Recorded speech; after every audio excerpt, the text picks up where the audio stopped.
You! Off the porch! This is not your property!" she screeched, pointing a trembling finger at me like she was about to cast a suburban hex. The only problem? I was sitting on my own front steps, sipping a hot cup of coffee, wearing a USMC hoodie, and wondering why this stranger thought she had the authority to evict me from my own home. I hadn't even swallowed my first sip when chaos kicked in. It was just another quiet Saturday morning in rural Alabama. The sun had barely crested over the pine trees and the dew still clung to the grass like nature's morning yawn. I had my coffee, my dog Scout curled up at my feet, and the peaceful hum of spring around me. Then she came stomping down the sidewalk like a pink-clad hurricane, blazer, clipboard, massive sunglasses, and that all-too-familiar haircut. The kind of woman whose voice travels faster than her logic. I didn't recognize her at first, but that didn't stop her from marching right up my driveway as if she owned it. "Excuse me, sir, you can't just sit here like this," she said, huffing, as though the sight of a man on his own property was somehow offensive. I blinked slowly, trying to process the absurdity before responding. "Morning to you too. And I can't sit where exactly?" I gestured around. "On my porch." "This is a common-use community entry point," she snapped. "You're in violation of HOA Ordinance 12B, no loitering in shared zones." That was when I knew she was either completely delusional or had just graduated from the University of Make It Up As You Go. I tried not to laugh. "Ma'am," I said gently, "I built this porch with my own 2 hands. The lumber store still sends me holiday coupons. This is my house. There's no HOA here." She clicked her pen like it was a loaded weapon and brandished a sheet of paper toward me. It looked like something printed from a middle schooler's PowerPoint. Comic Sans font, clip art of a judge's gavel, and some random lines about community enhancement restrictions that had zero legal backing. "I am the interim president of the transition board," she said with pride, "and we are initiating compliance protocols." That sentence alone could have fueled an entire stand-up special. I took the paper, glanced at it, and handed it back. "There's no HOA. And even if there was, this isn't how it works. You don't just create one and start handing out fake fines." She stepped closer, voice rising. "You are non-compliant. I am issuing a verbal notice of removal. Please vacate the porch immediately." Scout, my old golden retriever, perked up his ears and gave a low growl. Even he sensed we were dealing with a special brand of crazy. I patted him on the head and stood up slowly. Not because I was intimidated, because I knew I needed to stay calm. Last thing I wanted was this woman trying to spin some tale to the police. "That's not going to happen," I said firmly. "You're trespassing, and if you don't step off my property in the next 10 seconds, I'll be calling the sheriff myself." She smirked. "Good. Call them. In fact, I'll do you one better." She whipped out her phone and put it on speaker. The man who answered sounded like he was elbow-deep in a bucket of motor oil. "Greg," she barked, "this is an emergency. That male is refusing to leave the entry porch. I need HOA enforcement at Lot 17. Now, I don't know what HOA enforcers look like in her fantasy world, but Greg sounded more like the kind of guy who sells radiator caps out of a van behind an auto shop. I raised my eyebrows. "On my way," he said gruffly. "Tell him we don't mess around." Karen, because of course that was her name, turned to me triumphantly. "See? Certified compliance officer is en route. You're in big trouble." That was it. I'd had my fill of this poorly scripted community theater. I calmly pulled out my phone and texted a single sentence into my Marine Corps unit group chat. "Some nut is trying to evict me from my porch. Feel like dropping by." Within 30 seconds, the chat lit up. My phone buzzed nonstop. Messages like "Be there in 20, want me in uniform or casual?" and "Bring the flags" flooded in. These weren't just old war buddies. They were federal agents, deputies, military lawyers, firefighters, brothers I'd bled with, and some who owed me a beer or 3. While Karen was busy taking pictures of my house and mumbling about non-regulation colors on flower pots, I leaned back on the porch, took another sip of coffee, and grinned. She had no idea what she had just stepped into. 15 minutes later, the first one rolled up, Jack. Tall, broad-shouldered, and still in full sheriff uniform after his morning shift.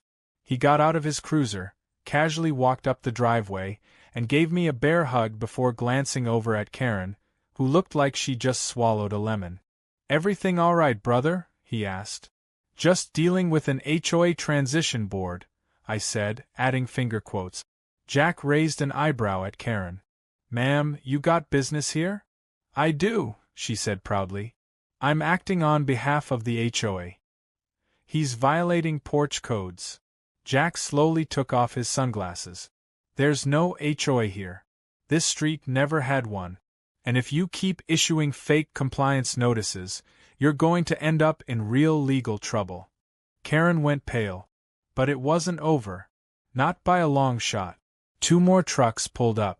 Another uniform. Then another. Before long, my quiet front yard looked like the pregame of a Marine Corps reunion, and Karen stood frozen in place, clutching her clipboard like a teddy bear during a thunderstorm. She had come to evict me from my porch. But my entire unit was about to show her exactly who she was messing with. By the time the morning haze lifted and sunlight poured across the yard, my porch had become the most unintentionally fortified front step in the entire county. Jack was still there, leaned casually against the railing, sipping coffee with his badge clipped neatly on his belt. My dog Scout had found a sunny spot and was snoring like a chainsaw in idle. You'd think that would be enough to make Karen reconsider, maybe apologize, maybe just quietly back away and move on with her life. But no, Karen wasn't the kind of woman who retreats. She was the kind who doubles down. And boy, did she double down. Around noon, I stepped out to retrieve my mail and found the neighborhood littered with poorly printed flyers taped to lampposts, trash cans, and even some cars. All of them had the same ridiculous header in bold red letters: "Emergency HOA Meeting Community Violation at Lot 17. Beneath that was a grainy photo of me on my porch, coffee in hand, dog asleep beside me, with the caption, "Unauthorized Occupation of Community Entryway." I almost spit out my gum laughing. Karen had turned my peaceful Saturday morning into a full-blown smear campaign. I gathered up a few of the flyers and brought them back to the porch. Jack skimmed one and shook his head. "This lady's trying to go full dictator with a printer and zero actual authority." The funniest part wasn't even the content. It was the fact that the photo looked like it had been taken with a flip phone from 2007. You could barely make out my face. It looked like I was being accused of loitering in a grainy crime reenactment video. Karen must have stayed up all night creating these. Things got even more bizarre when her so-called certified compliance officer arrived. It was the same guy she'd called on the phone yesterday, Greg. He showed up in a beat-up sedan that still had a "for sale" sign in the window. He stepped out wearing a reflective vest, khaki cargo pants, and a ball cap that read "Security" in peeling letters. He carried a clipboard and walked with the exaggerated confidence of a man who'd just been given fake power. He didn't even glance at me as he strutted toward the porch. He cleared his throat like he was about to deliver a sermon. "Sir," he began, adjusting the cheap sunglasses on his nose, "you've been officially flagged for non-compliance with the Homeowners Association's Civic Guidelines, Section 3.2 regarding porch occupation and visual uniformity." I blinked. "Did you just say visual uniformity?" He nodded seriously. "Yes, sir. This porch doesn't comply with community harmony aesthetics." Jack let out a wheezing laugh and nearly spilled his coffee. "I'm sorry, did you just insult a Marine's porch design?" he said, walking forward with slow, deliberate steps. "Let me see some ID, Greg." Greg hesitated, then pulled a laminated card from his vest. It was a gym membership with his name scribbled in marker on the back. Jack stared at it for a moment, then looked back at me. "He's serious." "I'm not leaving," I said calmly. And unless you're about to issue me a violation from the Department of Make-Believe, I suggest you take your clipboard and head back to that lemon of a car before I call the real authorities. Greg stood there for another beat, looking at Karen across the street, who was filming everything on her phone. Then he mumbled something about documenting the incident and retreated to his vehicle, which stalled twice before he got it to drive off. About 30 minutes later, things took another sharp turn. Karen called the actual police. Not the AutoZone rejects this time, real law enforcement. 2 cruisers pulled up with lights flashing, and she ran to them like a child meeting Santa Claus at the mall. She was waving her phone, still recording, and yelling over and over that a group of unauthorized males in military attire had unlawfully occupied public space. The officers approached cautiously but professionally. One of them asked for an explanation. I stepped off the porch, greeted them with a handshake, and explained the situation clearly. Jack handed over his sheriff's ID. And then, like fate had scripted the perfect twist, the second officer tilted his head and smiled wide. "Corporal Gaines," he said. I looked closer. It was Ryan, another Marine from my unit. I hadn't seen him since the deployment, but the moment I heard his voice I remembered everything. We shook hands, then embraced like brothers do when time disappears. The officers huddled for a moment, speaking quietly, then walked back toward Karen. I couldn't hear everything, but I saw the change in her face as they explained the reality of her situation. Her mouth opened and closed like a fish gasping for air. The moment she realized that not only was I not some porch squatter, but that I had more legal ground to stand on than she ever would, it was delicious. She didn't retreat though. Oh no. She stormed away down the street, muttering something about going above local jurisdiction. As the officers drove off, Ryan gave me a knowing look and said, "You sure know how to pick a neighborhood." I laughed. It picked me. But something Ryan said stuck. That night I started digging. I looked up property records, zoning maps, and city council minute. And something interesting came up. The so-called HOA Karen was referencing? It didn't exist legally. But there was a petition filed 2 months ago, an unofficial application to start a new HOA, with Karen listed as the acting president. It had been denied. Flat out rejected by the county. That explained her desperation. She wasn't part of a real HOA. She was trying to invent one, take control, and start enforcing her personal rules on the neighborhood by brute force. Even crazier? The records showed she didn't even own the house she was living in. She was a tenant. And not a particularly good one either. 3 noise complaints, 1 dispute about digging without a permit, and an old civil suit for unpermitted community beautification. I sat back in my chair, phone still in hand, porch light buzzing softly above me. This wasn't about rules. This wasn't about porch colors or loitering. This was about power. Karen wanted to control people, and the only way she thought she could do that was by pretending she already did. And now she dragged in a whole squad of Marines. I smiled to myself. She had no clue what was coming next. The next morning, I woke up to the sound of hammering. Not from my house, not even from a neighbor doing construction. It was Karen. She was nailing wooden posts into the ground near the sidewalk, right on the edge of my property line. Curious, I stepped outside and watched from my porch with a cup of fresh coffee in hand. Scout followed me, yawning and stretching as if he already knew the day would be filled with nonsense. Karen was dressed like she was about to appear on a reality TV show about delusional neighborhood leaders.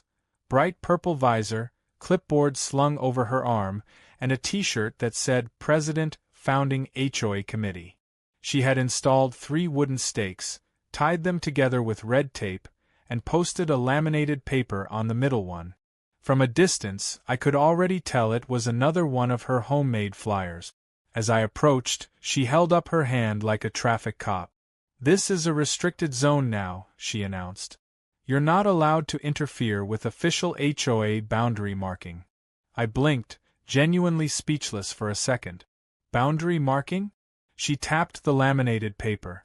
The community has decided to implement territorial zoning for shared-use porch regions and pedestrian-welcome areas. This porch has been marked as a conflict zone and is currently under review for public reassignment. I stared at her, then at the sad little triangle of tape tied between the stakes like a kindergarten science fair project. It took every ounce of strength not to burst into laughter. "Karen," I said calmly, "you do realize that you are building imaginary borders on property that doesn't belong to you?" She smirked. "As acting president of the pending HOA, I have the authority to make preliminary designations. This area will soon be integrated." "You can't integrate what you don't own," I said, but she just waved me off and marched back to her house with her clipboard, like a queen returning to her castle after declaring a siege. That was the final straw. I pulled out my phone and messaged the group chat again. "Operation Porch Shield is a go. Assemble." Within the hour, 3 more members of my old Marine unit rolled up, one by one. First came Mike, who now worked as a federal investigator. He brought donuts because of course he did. Then Tyler, a cybersecurity specialist who spent 10 years detecting fraud, arrived with a drone camera and a tripod. Finally, Evan, our former squad medic turned MP, showed up wearing his uniform and carrying a folding lawn chair. He set it up on the porch beside me and sat like we were at a tailgate party. Karen re-emerged from her house, stunned to see the porch had now transformed into a Marine reunion zone. 4 men in varying uniforms and badges, calmly drinking coffee and talking like it was a Sunday afternoon at a VFW picnic. Tyler's drone took off and buzzed quietly over the neighborhood, capturing aerial footage of Karen's stakes and her makeshift conflict zone. She came storming across the street again, fuming.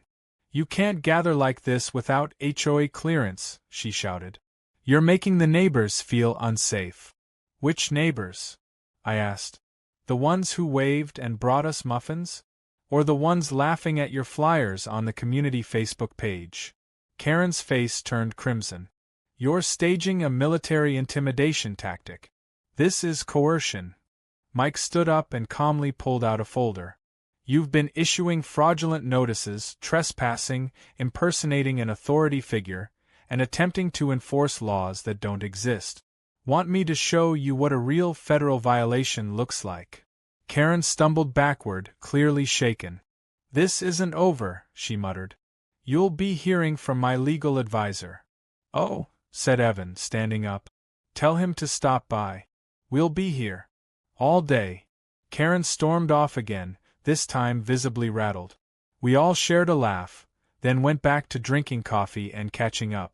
But this wasn't just a show of force.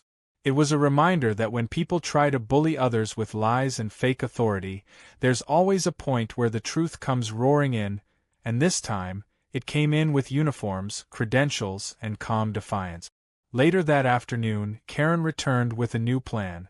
This time, she brought Greg again, the so-called compliance officer, along with a new partner, some guy in khakis and a golf shirt who looked like he'd been dragged out of a barbecue. Greg once again wore his reflective vest and carried his infamous clipboard. The new guy had a camera and started filming from across the street. "This is an official recording of a neighborhood violation," Greg announced. "These men are unlawfully occupying a disputed area and are now subject to a porch shutdown order." I stood up slowly, walked to the edge of my property, and held up my phone. "Do you really want to go on camera again, Greg? Because last time didn't end well for you." Then I turned the camera on him. Greg hesitated. His partner lowered the camera. Mike stood beside me and calmly pulled out a printed cease and desist letter, already prepared based on Karen's flyers and previous impersonation. "By recording and threatening enforcement action under a non-existent authority," Mike said, "you're violating state impersonation laws and entering harassment territory. This letter outlines the legal consequences. If you don't leave now, we'll call the sheriff." Again. Greg turned to Karen, who had stayed a few feet back. "You said this was legit," he muttered. Karen shouted, "Stand your ground. This is about order." But Greg and his friend didn't want any part of it anymore. They turned around, muttering apologies, and left. Karen stood alone, flustered, yelling at no one in particular. For the first time, she looked like she knew the hill she was defending wasn't just crumbling, it had never existed in the first place. The final laugh came not from us, but from fate. As Karen turned to head home, she realized her car, parked half on my lawn and half in front of a clearly marked fire hydrant, was being hooked up by a real city tow truck. One of the neighbors, a retired firefighter, had called it in. We watched as the tow truck driver shrugged at Karen's protest and flipped on the winch. The car was hoisted up and rolled away down the street as she screamed after it. "This is harassment. This is illegal," she cried. The tow truck driver didn't even respond. Just drove away slowly as Karen stood there like someone who just lost the final piece of her imaginary empire. The silence afterward was thick with poetic justice. As the sun dipped low in the sky and the last of the day's tension faded, I looked around at my brothers, my porch, and the peaceful stretch of land I called home. Karen had tried to claim it, control it, twist it into something she could rule, but instead, she built herself a stage for public humiliation. And the curtain had just dropped. The neighborhood felt different after the incident with the tow truck. People who had been quietly observing from behind curtains were now waving when they walked past, some stopping by just to say they appreciated what we were doing. One older couple even brought over a peach cobbler with a note that read, "Thank you for defending the porch." It was funny how something as simple as sitting on a porch had become a line in the sand. For Karen, it had been a battle of control. For the rest of us, it was a reminder of what happens when you try to push good people around with fake power and a cheap clipboard. But Karen wasn't done yet. I knew it the second I saw a white envelope tucked into my mailbox the next morning. It was stamped with big bold letters, "Legal Notice." Inside was a printout of a complaint Karen had filed with the local small claims court. She was suing me for emotional distress, disruption of community peace, and what she described as unauthorized military presence meant to incite fear and suppress HOA activities.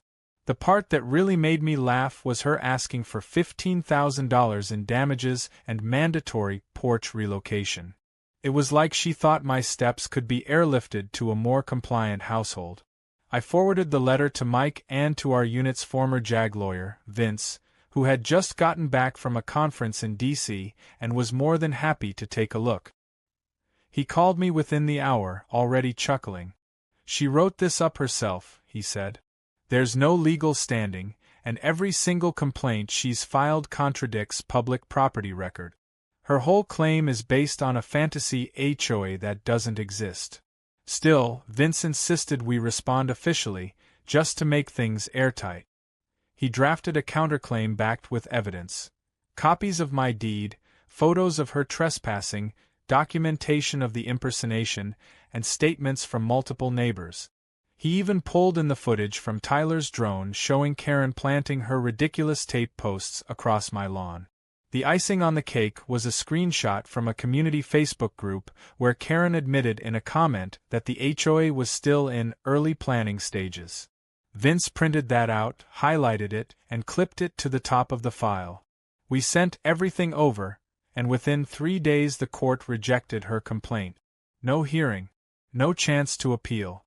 Karen had filed under her full name, and the judge's note on the ruling was clear.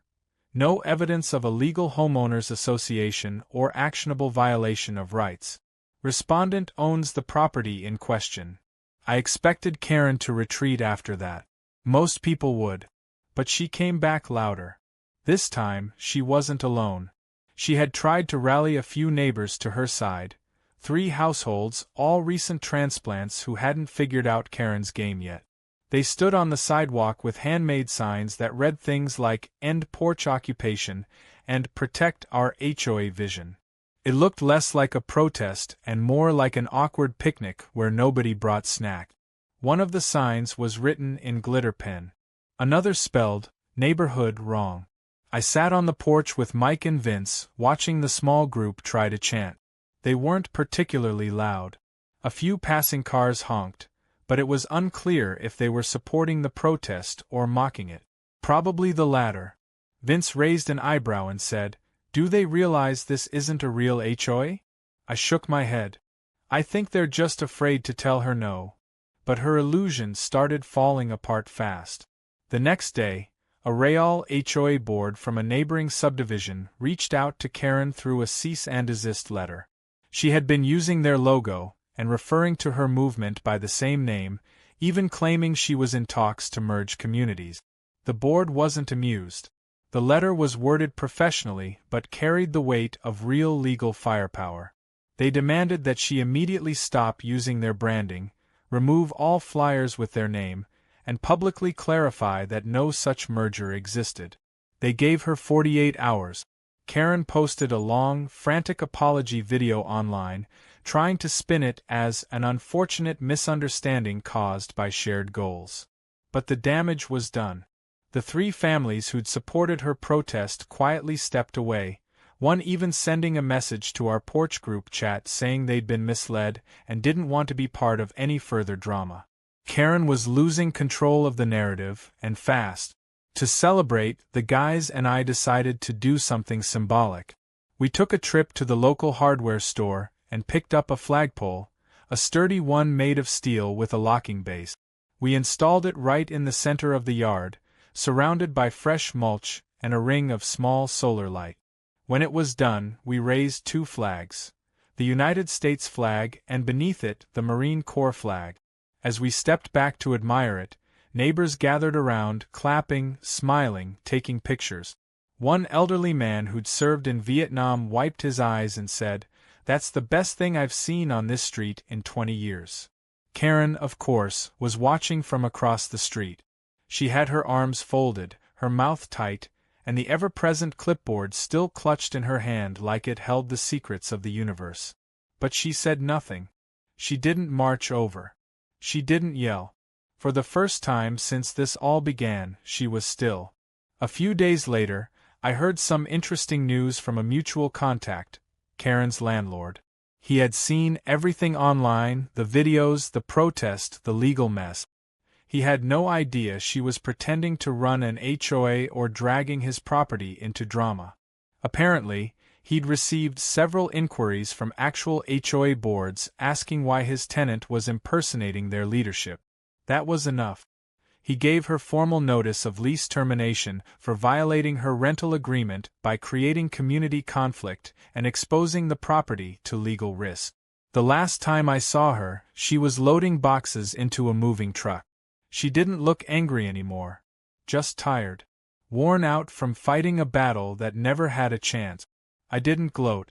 I didn't say a word. I just sat on my porch like I always had, Scout beside me, coffee in hand, watching the world return to peace. By sunset, the truck was gone, and the house across the street was quiet. No more flyers. No more tape. Just the sound of crickets and the soft rustle of flags in the breeze. The false queen of a make-believe kingdom had finally abdicated. And all it took was truth, unity, and a porch full of Marines who weren't about to let a bully win. The neighborhood settled into something like normal after Karen's departure, but it wasn't the same kind of normal that existed before her arrival. It was quieter, yes, but there was also something stronger about the street now, something more connected. The neighbors who had once kept to themselves now lingered on walks, stopping to chat, share updates, or simply say hello. People waved more. They smiled more. It was as if everyone had exhaled the tension that had built up during Karen's absurd reign, and now, for the first time in a long time, they could breathe easy again. My porch became a place of gathering without even trying. I'd come out with my morning coffee, and someone would already be waving from across the street. Some days, Jack would swing by after a shift with breakfast sandwiches and stories. Tyler dropped off a USB with edited drone footage stitched together with local news clippings and neighborhood posts. He called it Operation Porch Shield, the full timeline. We watched it one night under the stars on a projector screen someone had brought over, and the whole block showed up with lawn chairs and snacks. People laughed, pointed at the moment Karen's car got towed, and cheered when the flag went up. No one said it, but everyone felt it. Something powerful had happened here. We'd reminded each other what community meant. A few weeks passed, and just when I thought things had settled permanently, I received an unannounced visit from an older gentleman in a dark blue car. He pulled up slowly, stepped out in a crisp blazer, and approached with calm purpose. I stood from my seat on the porch, watching curiously. Scout, sensing the man wasn't a threat, stayed curled up, half asleep. The man introduced himself as Colonel Whitaker, retired from the United States Marine Corps. He'd heard about the neighborhood showdown from a mutual contact, one of the officers in my old unit who now worked in D.C., and he'd made the drive just to shake my hand. We sat together for a while, talking shop, laughing about boot camp memories and shaking our heads at how entitlement seemed to grow louder the further it was from actual authority. Before he left, he reached into his pocket and pressed a challenge coin into my palm. It was one of those thick, heavy ones, the kind with real weight, both literal and symbolic. He looked me in the eyes and said, "You reminded people what silent strength looks like. That matters." I didn't expect that kind of moment to move me the way it did, but it stuck with me. That coin didn't just represent military service. It symbolized the fight we'd won with calm, with reason, with restraint, and with brotherhood. We didn't raise voices. We didn't escalate. We stood together and didn't flinch. Soon after, I decided it was time to finish something I'd put off since the first run-in with Karen. I ordered the supplies and started building a proper fence around my property. Not one of those chain-link barriers, but a solid, clean wooden fence, lined with a motion sensor and a fresh coat of paint. When it was finished, I posted one clear sign right at the entrance gate. It was carved in bold black letters on stained cedar: "Private property. Trespassers will be removed by the owner or his unit." Some folks chuckled when they saw it, but no one misunderstood it. It wasn't about intimidation. It was a boundary, and one that would never again be crossed by someone looking to play queen on stolen land. As summer deepened, the yard became more than just a place for me. Families brought their kids to play in the open space. Neighbors brought folding chairs and coolers, using my porch as the unofficial meeting spot. We had cookouts, fire pit nights, and even a 4th of July celebration that brought out half the town. Nobody mentioned Karen anymore, but her absence was a kind of presence itself. Everyone was more at ease, more themselves. And without anyone asking or organizing, they started calling my place something that made me laugh the first time I heard it: Freedom Watch. "Hey, we'll meet over at Freedom Watch tonight. You bringing chairs to Freedom Watch?" Even local delivery drivers caught on. One guy left a pizza with a note that read, "Respect to the Porch Patrol." But it wasn't about ego. None of it was. It was just a porch. Just a house. What had made it special was the stand we took, quietly, firmly, and without backing down. It wasn't about revenge, or rubbing her nose in it. We never needed to stoop to her level. That's what made the difference. We simply stood our ground until the storm passed. I thought often about what might have happened if we hadn't pushed back. If Karen had managed to convince just a few more people. If she'd gone unchecked. If fear had won instead of unity. It reminded me that it doesn't take a whole army to stop a bully, just a handful of people who refuse to be bullied. One evening, as the sun was dropping low and the sky was painted orange and gold, I found myself back on that porch, alone this time, sipping the same coffee I'd had the morning this all began. Scout lay at my feet, old and content, watching the trees sway. The flags flapped gently above. The porch light clicked on with the dusk. It was peaceful, strong, home. There was no drama anymore. No shouting. No flyers. No imaginary laws being stuffed into mailboxes.